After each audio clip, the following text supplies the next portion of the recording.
Hi everyone, my name is Aline and today I will present my research on the quantification of the water balance components, root growth parameters and tree performance under three irrigation regimes to model evapotranspiration of bearing and non-bearing apple trees at Grabouw in the Western Cape. The research was conducted on apple trees as it is of great importance towards the country's economy and employment. All apples produced commercially in South Africa are grown under irrigation. The availability of adequate water is therefore critical for the sustainability and growth of the country's fruit industry. It is also important to ensure employment in South Africa and to maintain a global competitiveness. Fruit producers still face challenges to maximize and sustain water productivity due to continuous climate change and a growing population, and to more frequent droughts. It will always be necessary for producers to adapt their irrigation schedules to their own conditions, and they should therefore be well informed about orchard responses due to irrigation water reduction caused by regional droughts. These challenges can be overcome if knowledge regarding irrigation requirements and scheduling is available. The overall study aim was to promote root growth and development to deeper soil layers, to increase the water use efficiency without compromising root and vegetative growth and sacrificing yield and fruit quality, and to determine the water potential values, which includes pre-dawn leaf water potential, midday stem and leaf water potentials, at irrigation refill point to schedule irrigation according to water potential values. The experimental orchard was situated in Grabouw in the Western Cape on the Oak Valley estate. The red block indicates where the experimental orchard was situated. The research was done on big bucks with the MM109 rootstock and the M9 interstem.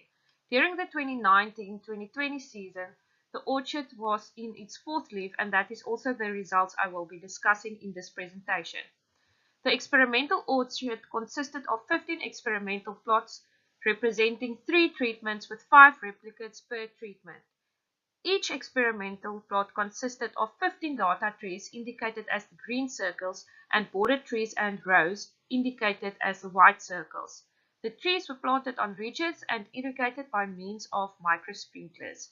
Treatment 1 was a short irrigation cycle, treatment 2 was a medium irrigation cycle, and treatment 3 was a long irrigation cycle.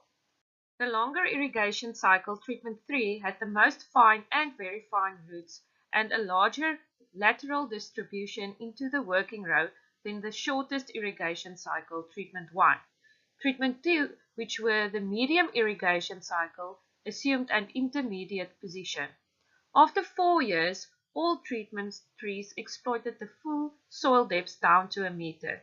Initially, during the first 2 years after the orchard was established, longer irrigation cycles, which were treatment 2 and treatment 3, caused more roots deeper down than treatment 1, as expected. Except for fruit size, there were no significant difference in the fruit quality between treatments. No significant difference was observed between treatments for stem circumferences, yield, and productive water use efficiency. Treatment 1 had significantly bigger apples compared to treatment 2 and treatment 3 when looking at the apple diameter. Treatment 1 also tended to have the highest yield, while treatment 3 tended to have the highest productive water use efficiency. There were good correlations between the total available soil water and pre-dawn leaf, midday stem, and leaf water potential values. Therefore, water potential values could be determined for treatment 1, treatment 2, and treatment 3 at which an irrigation should commence. These results will enable producers to schedule irrigation according to water potential values, as it is a true reflection or indicator of the water status of apple trees. We wish to express our appreciation for financial support by SAPA and the excellent cooperation that we received from Oak Valley Estate. Thank you.